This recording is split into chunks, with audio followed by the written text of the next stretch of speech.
All right, there we are. So, hello, my name's Colin. Welcome to episode 9 of Roll by Roll's Tavern Talk, a show where we, the Roll by Roll gang, discuss various aspects of running a great D&D campaign based on our experiences with D&D 5e and our current adventures in Emathan homebrew campaign.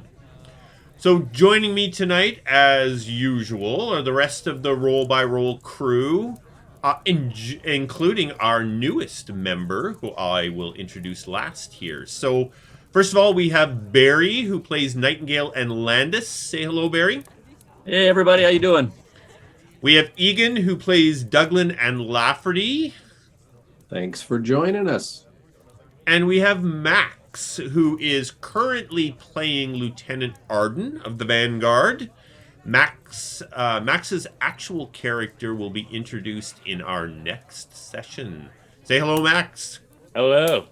It's going to be a doozy. Indeed, I'm so looking forward to it. All right, so let's get into our topic with just a little bit of setup here. So, we, as in the Roll by Roll gang here, we've been looking to add a new player for, several months now, I think, if not even longer. I hope we find one. Harsh. Yeah. There's no particular reason, Egan, that your name is missing from the display today. Don't read anything into that. Yeah. So I don't want to say that we're picky, but we did want to ensure that we found the right person for the group. So we've been following our process, which is admittedly sort of a work in progress. So now with Max's addition to the group, we thought tonight we'd have a little discussion on the process that we follow, or we've been trying to follow, and also get Max input on, what you saw from that process, and also any other experience you've had with joining groups and involved in groups and that sort of thing. So, Barry, why don't you kick us off for what we're looking for in a player? What was it we were out there looking for? So, from my experience, we're looking for unicorns. Now, I'm going to define what that I'm means. not sure what that says about you, Max. It means the highest regards, I believe. I think Exactly.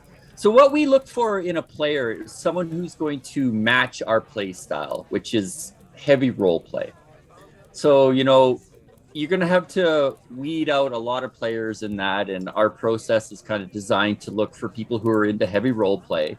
But one of the key things that we all kind of talk about that's kind of outside of our process of what we look for players is we want the player who comes to our table to elevate our game. Now, that means that they got to come in not only being the same style we want, but they got to bring a little extra to the table that, we feel is lacking, or if it's an energy, a style, a different way they do things, that's kind of what we were looking for. And our process, I think, is kind of works to eventually, vet all the people who didn't check those boxes for us. Egan, thoughts? Yeah, it's being also, it was a while ago, but I was on the other side of that process, if you will. But as Barry said, you're trying to find the right fit, because we've found the wrong fit, and not having that baseline, you don't realize what you have until you find the right fit. Someone that contributes, someone that adds something that we don't have already at what we think is a great table. And when you don't find the right person, it can disrupt the game. You have distractions. It's not natural. Like, you're not just able to immerse yourself in your character. You're kind of worried about comments that may be inappropriate, or if someone's not getting along, or there's tension or whatnot. It really can, derail what we think is a fantastic game. So vetting, finding the right person, I think, is worth taking the time to do. And we're going to go into a little bit more the process that we followed. And I think it's worth it. I think it's worth it to take the time to find the right player, and vice versa. You know, it's not just a one-way street here. It has to be comfortable for the player as well.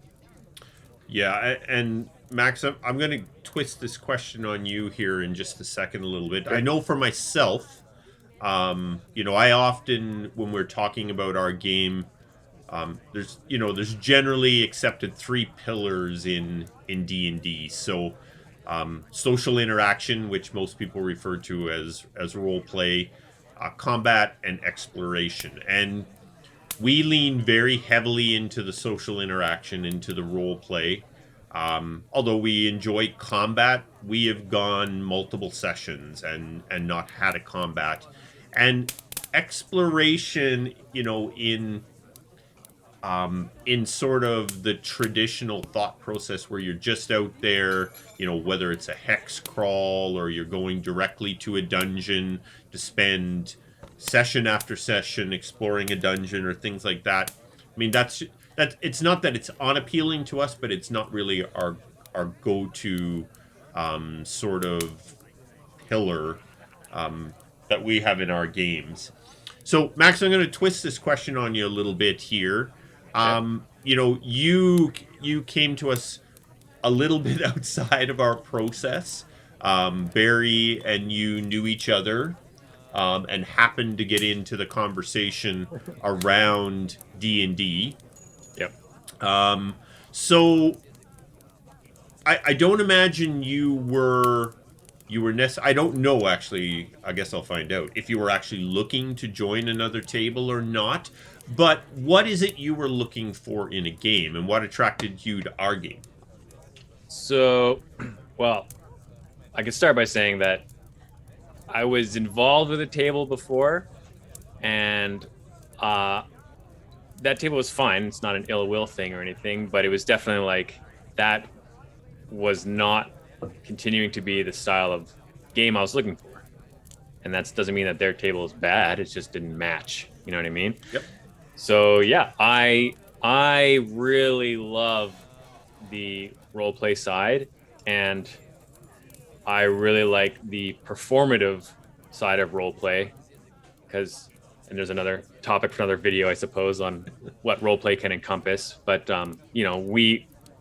we all enjoy acting out our role playing scenarios and stuff. So that part I really like, and I just wanted to be able to find a table where I could kind of slip into a role for a little while and really kind of make that world immersive for myself. You know what I mean?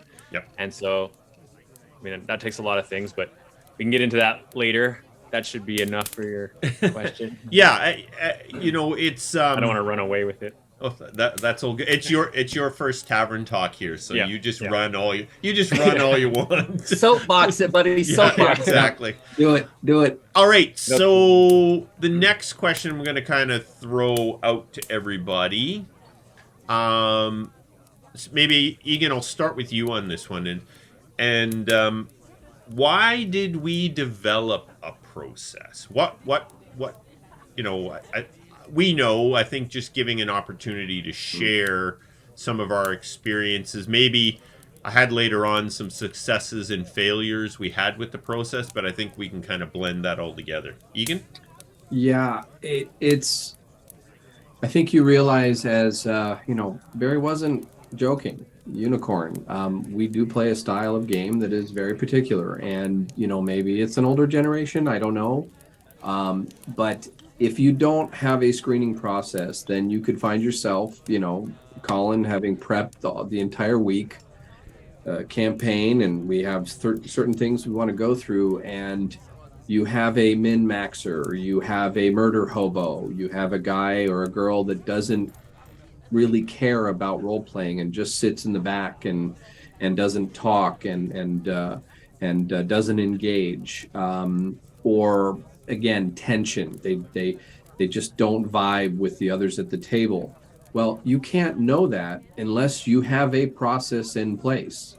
You cannot know that unless some of the things that we learned to do was, obviously, you have a nice voice conversation or a Zoom chat in which you can, see the person, start to, develop a read of that person. We started to do one shots, aside, maybe outside of the game, that, some Colin was involved, some he wasn't.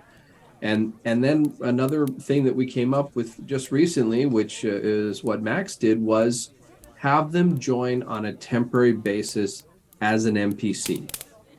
It really lowered the pre-game need and development and a burden onto Colin. He just basically took over an NPC that was already going to be part of, whatever adventure or scenario, and see how they run with it. And I thought it was incredibly effective. And Max was lights out, was fantastic. But it really, I mean, we got basically a live performance and a tryout right in front of us. And at the end of it, of course it worked out. But if it didn't, then it's no hard feelings and it doesn't disrupt anything moving forward. So I think it was really, really helpful and beneficial. Barry, your thoughts on why we developed our process? Um, I, so I'd like to first start with a quick overview of what our process is. We Sure. keep talking about our process here. We haven't really went over it. So we post an ad and we post it to Fantasy Grounds, which is the DTT we use.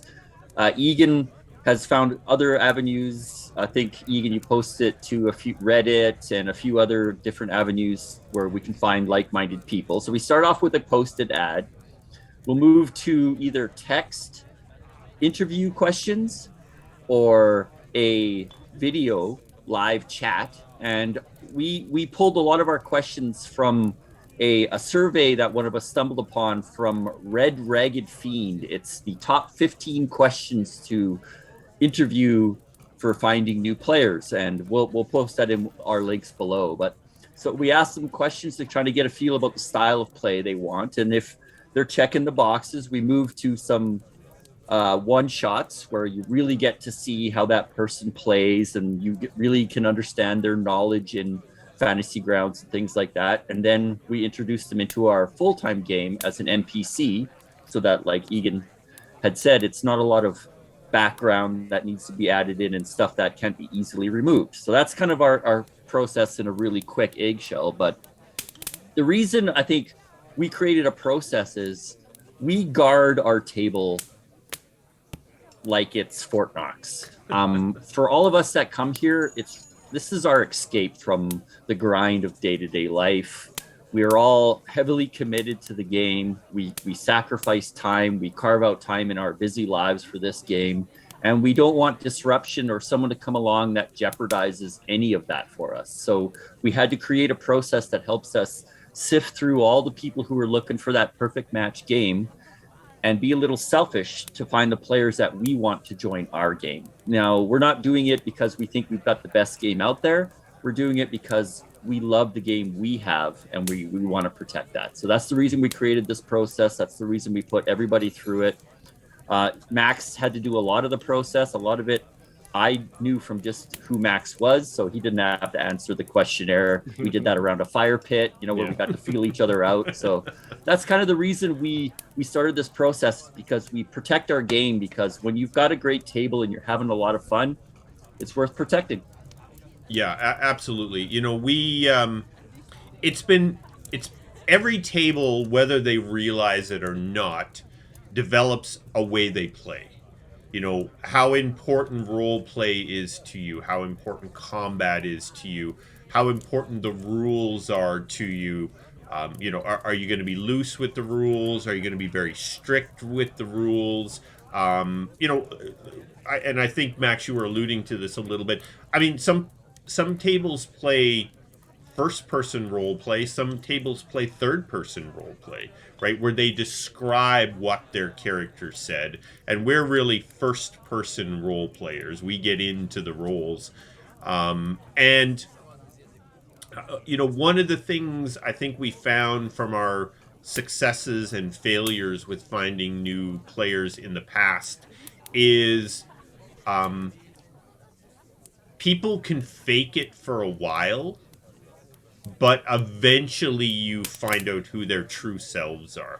And we kind of got nipped by that a little bit a couple of times, where we brought people into our table.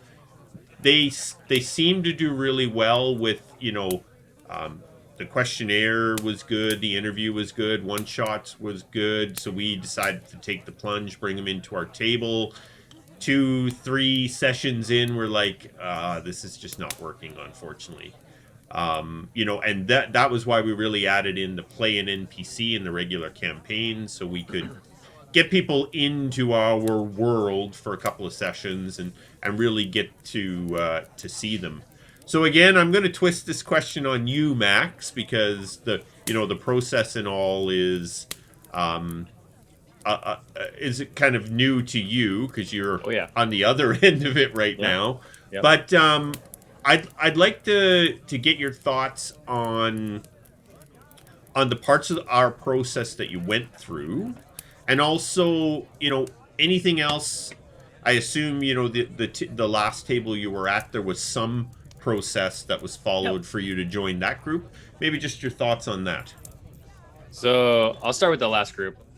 It was a number of years ago, and I think much like a lot of people, I stumbled across Critical Role and was just kind of re-enamored with the game, and I was like, okay, I wanna play this. I'm gonna start investing in the books, and I want to get started. So I was like, I don't know who out here is playing, and I just looked up on Facebook D&D, and then there was an Edmonton chapter of just D&D people. So I just typed up a little, hey, I'm looking for a group, blah, blah, blah. And this other group was like, hey, we're looking for people.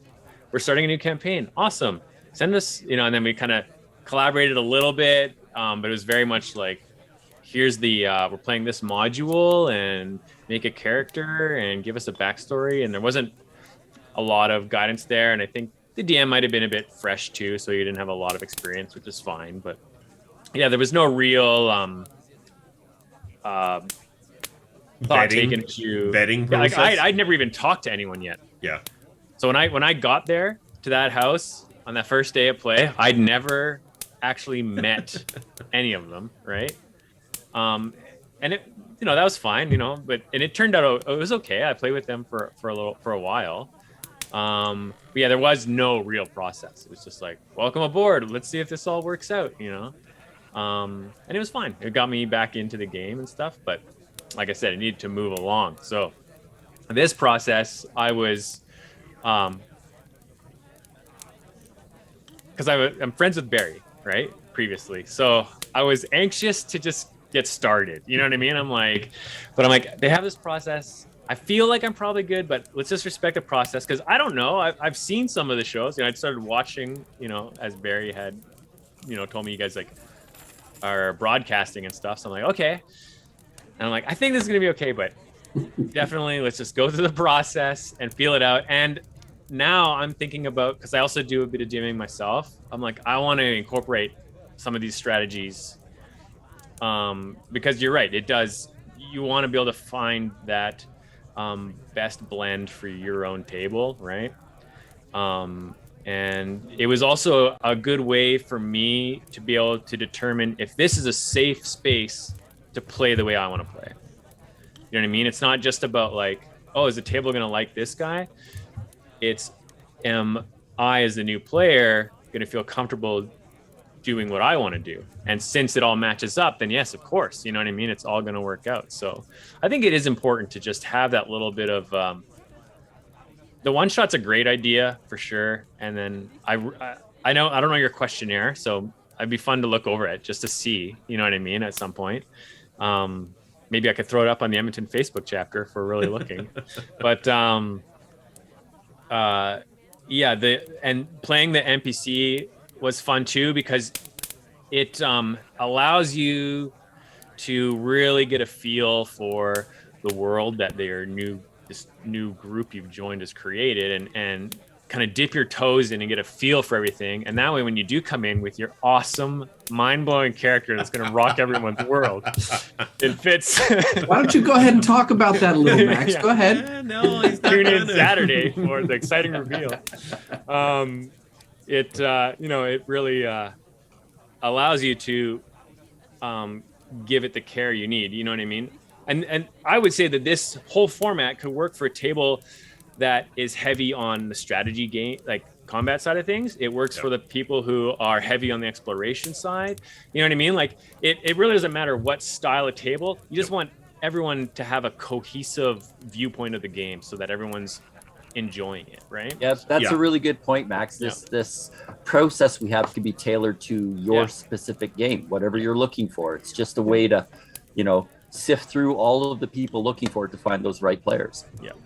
Yeah, so I'm gonna kind of just run with this a little bit and try, because with the various steps of the process, success and failures of the process. So Barry, why don't you start us off on that one? So successes. Just maybe we'll each give one success or failure of the process that sticks out in our minds. Well, my success will be Egan. He came in with a pair, so he was one of two players we added to the group during our prior campaign, the Storm King's Thunder campaign. And right off the hop, Egan was eager to contribute. Right away, we discovered that he added an element of description to the way he played his character during combat and spell casting that we were like, oh, he's just totally raised the bar. Perfect. He's elevating our game. So, like that's what I talked about before, where you want players that come in and elevate your game so that you try harder. They raise the bar for the whole table to take that next step, and it just keeps improving the game. And failures, Colin, you alluded to it before, where I think we call it the 3-month rule. After 3 months, people will generally be comfortable enough with the group to be who they are. And we've had a couple people come into our group where after a short period of time, their true self comes through. And Egan, your counterpart who came in around that 3-month part, we quickly began to discover that he couldn't differentiate player conflicts in the game with characters and real life conflicts. So when our characters would argue about stuff in the game and not agree with his character, he would take it as a personal insult. And we came to a point where we're like, sorry, we've got to remove you from our game because you have a really hard time differentiating between real world and fantasy. And that's just a really dangerous kind of area to have someone confusing. So we had to remove that player. Yeah. Egan? Well, Bear, I think you're 2 for 2 with Max, but I would say my success, I'm going to flip it, if I may, was finding you guys, because I can tell you, being on the other side of this, first of all, after being away from the game so long and let's call it the age that I'm at, it's terrifying to put yourself out there. It is really terrifying to put an ad or respond to an ad, go through an interview process, talk to you guys. I didn't know you guys. And, it's an interview blind basically. And you're not just going for a job. They're like, you're trying to be you and have them accept you. So, let's not discount that. It can be a very, intimidating process. And that's why when you do find the right group, both for the people who have the group and the people trying to join it, when you find the right people, it is a success at the end of the day.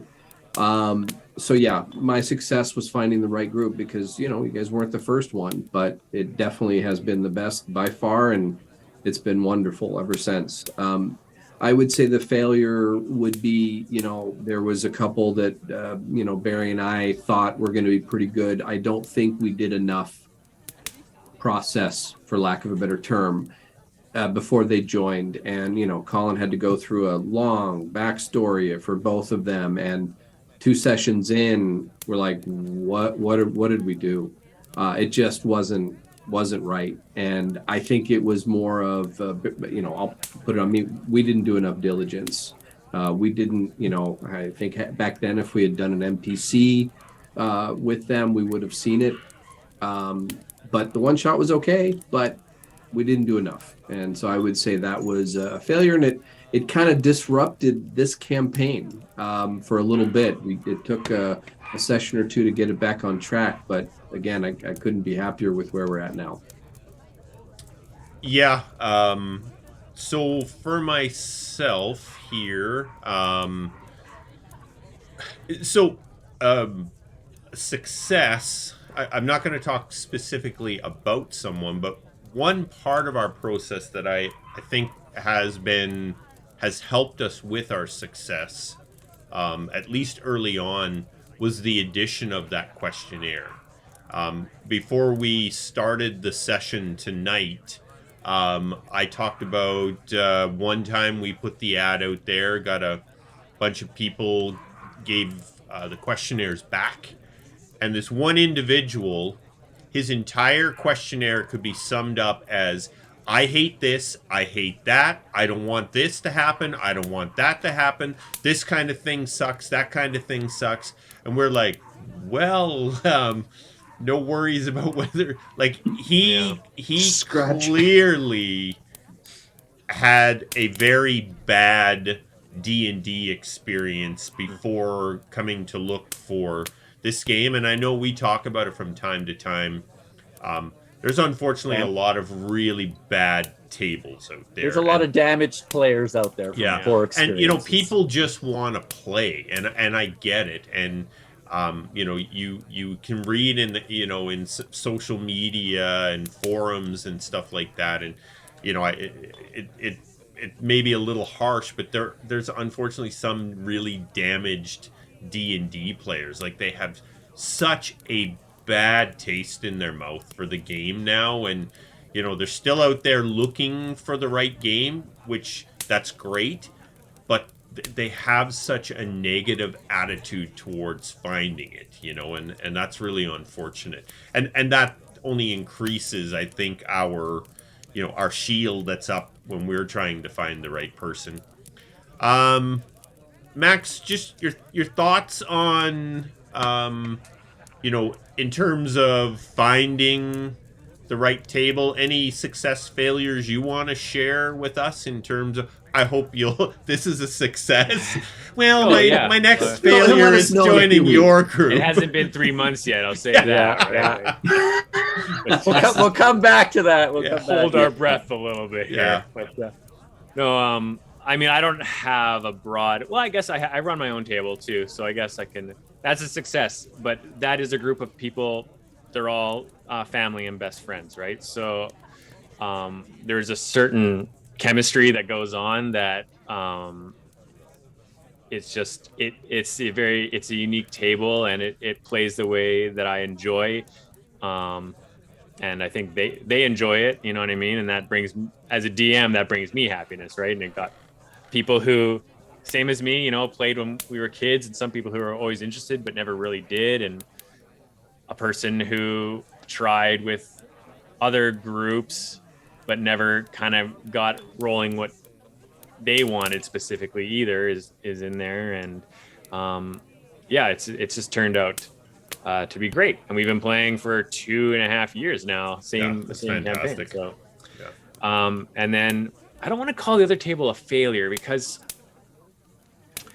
you outgrew that table. That's really what it was. It was almost me discovering more and more what's important, because I hadn't played in forever, and even when I did play, I was so young, and it was just such a non-committal, once in a while sort of thing, right? It was, but it really was a discovery process of like what works, what did I see on some of those semi-professional / professional D&D, streams that is unrealistic for a regular table, and what can be idealized, and what should just be left as like, okay, that's a very select and specific production. Yeah. So, there's all sorts of factors. Outgrew it is the best term. So Listen, these guys make fun of me when we have some downtime. Sometimes Colin needs to take a break. They'll make fun of me because Egan's out there looking for a game anywhere. Yeah. Hey, anybody got D&D? He Hey, walks the anybody? You streets, got man. He walks D&D? the streets. Yeah, exactly. So, yeah, you get a good table, man. Yeah. It's all good. Yeah. Exactly. All right, so we'll wrap up here with a little conclusion. We'll get everyone's last thoughts on the topic. Before we do that, I guess we will mention still looking for one more player. So if anybody's interested, let us know. We would like to get to a DM and 4 players. Sweet spot. Now you kind of know what the process is if you've made it this far in the in the stream here. So last thoughts, Barry, just to wrap up your thoughts around adding a new player. I would recommend that any table that is out there that is going to be connecting on a consistent basis, create some type of system to find new players that match the style that you want to play.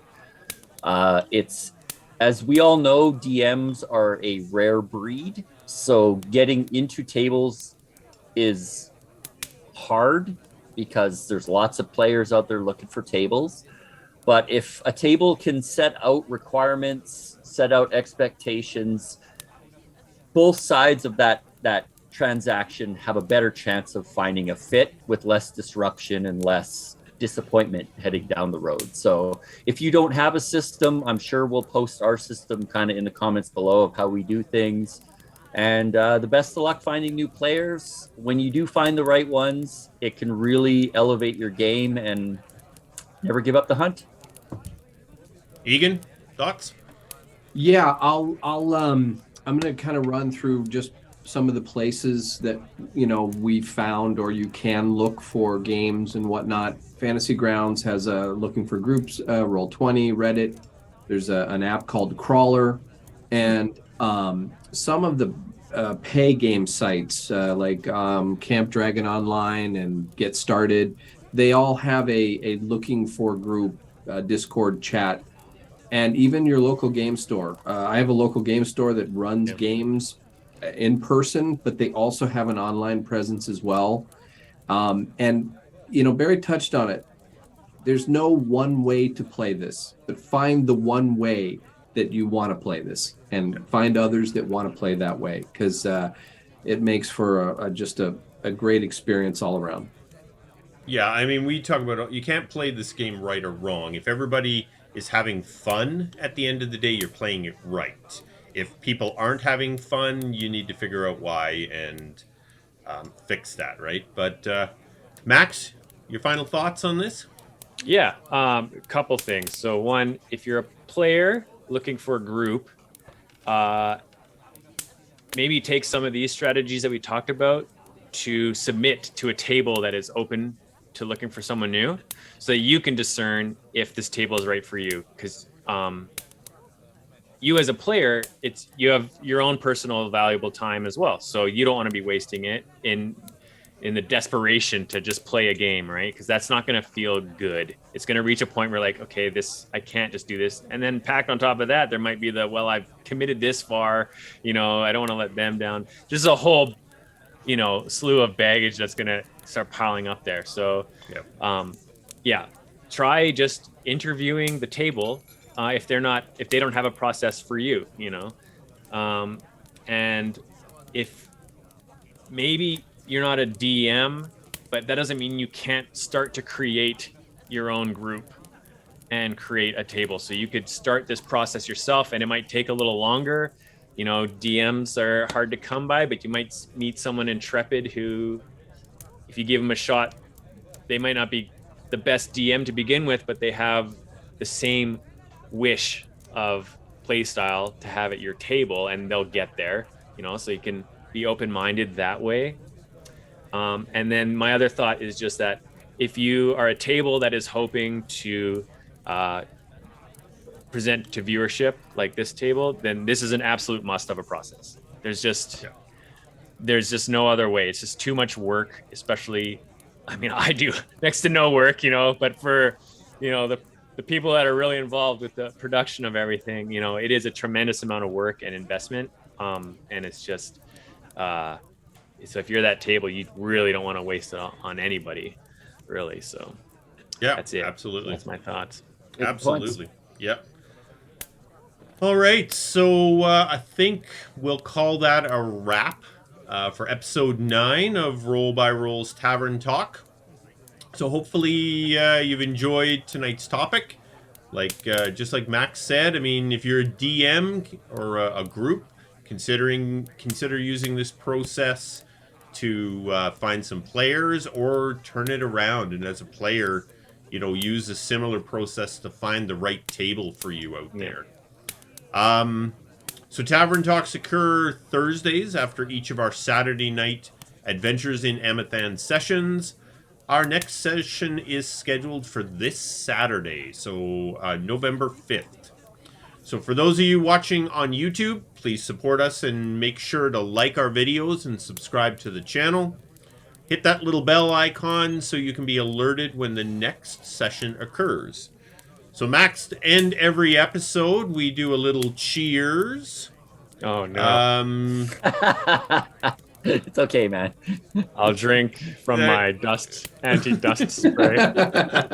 Awesome. All right, well, cheers. Perfect. Thanks for joining Cheers. us in the tavern, and hopefully you can join us next time. All right, thanks, guys. And He's we hopping at the table. will sign out. Thanks He's for hopping watching. up.